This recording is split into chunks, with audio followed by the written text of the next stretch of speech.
ପଞ୍ଚଦଶ ଖ୍ରୀଷ୍ଟାବ୍ଦର ଘଟଣା।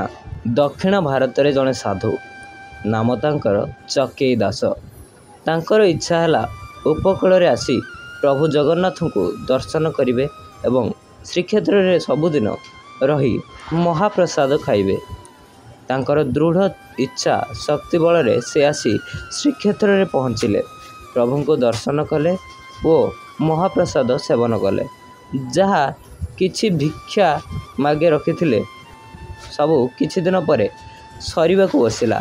ତାପରେ ପ୍ରଭୁଙ୍କୁ କହିଲେ, ହେ କାଳିଆ ସାଆନ୍ତେ, ମୋର ଆଉ ତ ମହାପ୍ରସାଦ ଖାଇବାକୁ ପଇସା ନାହିଁ। ଏ ପଣ୍ଡା ମାନେ ମୋତେ ମାଗଣାରେ ମହାପ୍ରସାଦ ଦେବେନି। ମୋତେ କିଛି ଉପାୟ ଦିଅ। ମୁଁ ଅଳ୍ପ ପଇସାରେ କିଛି ବ୍ୟବସାୟ କରି ଲାଭ ପଇସାରେ ମହାପ୍ରସାଦ ଖାଇବି। ଠାକୁର ତାଙ୍କୁ ସ୍ୱପ୍ନରେ କହିଲେ, ପାନ ବ୍ୟବସାୟ କରି ଲାଭ ପଇସାରେ ମୋ ମହାପ୍ରସାଦ ଖାଇପାରିବ। ସିଏ ସିଂହଦ୍ୱାର ନିକଟରେ ସେହିପରି କଲେ। ପାନ ଭାଙ୍ଗି ବିକ୍ରି କଲେ ଓ ଲାଭ ପଇସାରେ ମହାପ୍ରସାଦ ଖାଇଲେ। କିଛି ଦିନ ପରେ ଠାକୁରଙ୍କର ପାନ ଖାଇବାର ଇଚ୍ଛା ହେଲା। ପ୍ରଭୁ ଶ୍ରୀଜଗନ୍ନାଥ ବଳଭଦ୍ର ବାଳକ ରୂପ ନେଇ ପାନ ଖାଇବାକୁ ଚାଲି ଆସିଲେ। ଚକେଇ ବାବୁଙ୍କୁ ପାନ ମାଗିଲେ। ସାଧୁବାବୁ କହିଲେ, ଛୋଟ ପିଲା ପାନ ଖାଆନ୍ତିନି, କଡ଼ା ପାନ ମୁଣ୍ଡ ବୁଲେଇବ। ଦୁଇ ଜଣ କହିଲେ, ଆମ ପାଇଁ ଅଲଗା ପାନ ଦିଅ। ପାନରେ ଚନ୍ଦନ ଲଗାଇ ଗୁଆ ଘିଅ ଦେଇଦିଅ। ଯଦି ଅଳେଇଚ ଲବଙ୍ଗ ଗୁଜୁରାତି କିଛି ଅଛି ତ ତେବେ ଦିଅ। ବୁଢ଼ା ସେହିପରି ପାନ ପିଲାଙ୍କୁ ଦେଲା। ପିଲାଏ ପାନ ଖାଇ ପଳେଇଲେ। ବୁଢ଼ା ପଇସା ମାଗିବାରୁ ସେମାନେ କହିଲେ, ଆମ ବାପା ଦେବେ। ପିଲା ଦୁଇଜଣ ସବୁଦିନ ବୁଢ଼ା ଦୋକାନରୁ ବାପା ଦେବେ କହି ବାକିରେ ପାନ ଖାଇ ଚାଲିଲେ। ଏହିପରି 2 ମାସ ହୋଇଗଲା। ବୁଢ଼ା ପାନ ପଇସା ପାଇପାରିଲା ନାହିଁ। ସେହି ପିଲାଙ୍କୁ ଦିନେ ପଚାରିଲା, ତୁମ ବାପା ଦେଖିବାକୁ କିପରି? ପିଲାଏ କହିଲେ, ଆମ ବାପା ଆସିଲେ ଆଗରେ ବାଜା ବାଜୁଥିବ, ହାତୀ ଉପରେ ବସିଥିବେ, ଚାମର ପଡ଼ୁଥିବ। ଏହିପରି ଭାବରେ ଆମ ବାପା ଆସିବେ। ତା ପରଦିନ ମଧ୍ୟାହ୍ନ ଧୂପ ପୂର୍ବରୁ ଠାକୁର ଦୁହେଁ ପାନ ଖାଇବାକୁ ଆସିଲେ। କିନ୍ତୁ ବାବାଜୀ ସେମାନଙ୍କୁ ପାନ ଦେବାକୁ ମନା କଲେ। କହିଲେ, ତୁମେ ଆଗେ ମୋ ବାକି ପଇସା ଦିଅ, ତାପରେ ପାନ ଖାଇବ, ନହେଲେ କିଛି ବନ୍ଧା ଦିଅ। ତାପରେ ମୋ ବାକି ପଇସା ଦେଲେ ତମେ ଏଠୁ ଜିନିଷ ଫେରାଇ ନେବ। ସେହିପରି ହେଲା। ବାବା ବାଳକ ଦୁହିଁଙ୍କର ଗାମୁଛା ବନ୍ଧା ରଖି ପାନ ଭାଙ୍ଗିଦେଲେ। ଠାକୁରମାନେ ପାନ ଖାଇ ଚାଲିଗଲେ। ମଧ୍ୟାହ୍ନ ଧୂପରେ ଭୋଗ ମଣ୍ଡପରେ ପୂଜା ଆରମ୍ଭ ହେଲା। ଠାକୁରଙ୍କ ଚଳୁରେ ଦେଖିଲା ବେଳକୁ ଠାକୁରଙ୍କ ଦେହରେ ଶ୍ରୀ ଗୀତ ଗୋବିନ୍ଦ ଖଣ୍ଡୁଆ ପାଟ ଉତ୍ତରିଆ ନାହିଁ। ଖୋଜା ଚାଲିଲା, ମିଳିଲା ନାହିଁ। ସେବକମାନେ ପଚାରିବାରୁ ସେବକମାନେ ମିଳିଲା ନାହିଁ। ସେବକମାନଙ୍କୁ ପଚାରିବାରୁ ସେବକମାନେ କହିଲେ, ଆମେ ଲାଗି କରିଥିଲୁ, ଏବେ ନାହିଁ। ଉତ୍ତରୀୟ ନଥିଲେ ପ୍ରଭୁ ଭୋଗ ଗ୍ରହଣ କରନ୍ତି ନାହିଁ।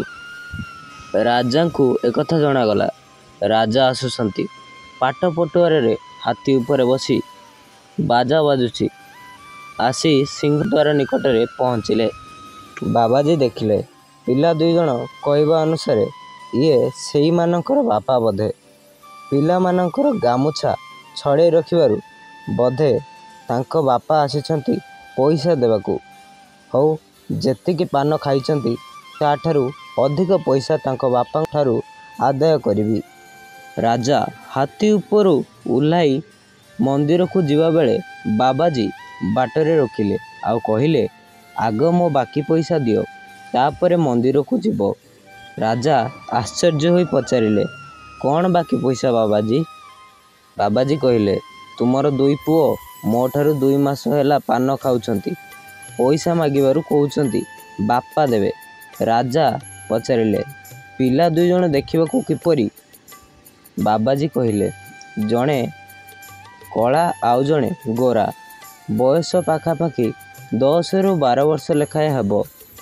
ଦୁଇଜଣ ପଇତା ପକାଇଛନ୍ତି। ରାଜା କହିଲେ, କ'ଣ ପ୍ରମାଣ ଅଛି ସେମାନେ ମୋ ପୁଅ ବୋଲି? ବାବାଜୀ କହିଲେ, ଅଛି ମୋ ପାଖରେ ତାଙ୍କର ଗାମୁଛା। ଆପଣ ପଇସା ଦେଲେ ଗାମୁଛା ନେବେ। ରାଜା କହିଲେ, ଦେଖାନ୍ତୁ ସେ ଗାମୁଛା। ବାବାଜୀ କହିଲେ, ଗାମୁଛା ଦେଖନ୍ତୁ, ପାନପିଡ଼ା ଉପରେ ଅଛି। ରାଜା ଦେଖିଲେ ପାନପିଡ଼ା ଉପରେ ମହାପ୍ରଭୁଙ୍କର ଗୀତ ଗୋବିନ୍ଦ ଲେଖା ହୋଇଥିବା ଖଣ୍ଡୁଆ ପାଟ। ରାଜା ଦେଖି କାନ୍ଦି ପକାଇଲେ।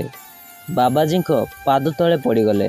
ଆଉ କହିଲେ, କେତେ କେତେ ମୁନି ଋଷି ଯୁଗ ଯୁଗ ତପସ୍ୟା କରି ଯାହାର ଦର୍ଶନ ଟିକେ ପାଇପାରିଲେ ନାହିଁ, ତୁମେ କେତେ ତପ କରିଥିଲ? ତମେ ପାନ ଦେଉଛ, ମହାପ୍ରଭୁ ଏବଂ ବଳଭଦ୍ର ହାତରୁ ପାନ ଖାଉଛନ୍ତି। ତେବେ କୁହ, ତୁମର କେତେ ପଇସା ବାକି ଅଛି? ମୁଁ ପଇସା ସବୁ ଦେଇଦେବି। ବାବାଜୀ କହିଲେ, ପ୍ରଭୁ, ମୋ ପାନ ଖାଇଲେ, ମୁଁ ପଇସା ନେବିନି। ଯଦି କିଛି ଦବାର ଅଛି ମୋତେ ଏହି ଆଜ୍ଞା ଦିଅନ୍ତୁ। ମୁଁ କେବଳ ପ୍ରଭୁଙ୍କ ପାଇଁ ସାରା ଜୀବନ ପାନ ଭାଙ୍ଗିବି, ଆଉ କାହାକୁ ପାନ ଦେବିନି। ମୋର ରହିବାର ବ୍ୟବସ୍ଥା କରିଦିଅନ୍ତୁ ଏବଂ ମୋର ସବୁଦିନ ପ୍ରସାଦ ଖାଇବାର ବ୍ୟବସ୍ଥା କରିଦିଅନ୍ତୁ। ଠିକ୍ ସେଇଆ ହେଲା। ମନ୍ଦିରକୁ ଲାଗି ତାଙ୍କ ପାଇଁ ଏକ ଘର ତୋଳାଗଲା। ସେହି ବାବାଜୀ ଛତା ଧରି ପାନ ବିକୁଥିଲେ ବୋଲି ତାଙ୍କ ଘରକୁ ବଡ଼ଛତା ମଠ ବୋଲି କୁହାଗଲା। ସେହି ବଡ଼ଛତା ମଠରେ ବାବାଜୀ ସବୁଦିନ ମହାପ୍ରଭୁ ଜଗନ୍ନାଥ ଏବଂ ବଳଭଦ୍ରଙ୍କ ପାଇଁ ପାନ ଭାଙ୍ଗି ଦେଲେ। ତାଙ୍କ ପରେ ପରେ ତାଙ୍କ ବଂଶଜମାନେ ବି ମହାପ୍ରଭୁ ଜଗନ୍ନାଥ ଏବଂ ବଳଭଦ୍ରଙ୍କ ପାଇଁ ପାନ ଭାଙ୍ଗିଲେ।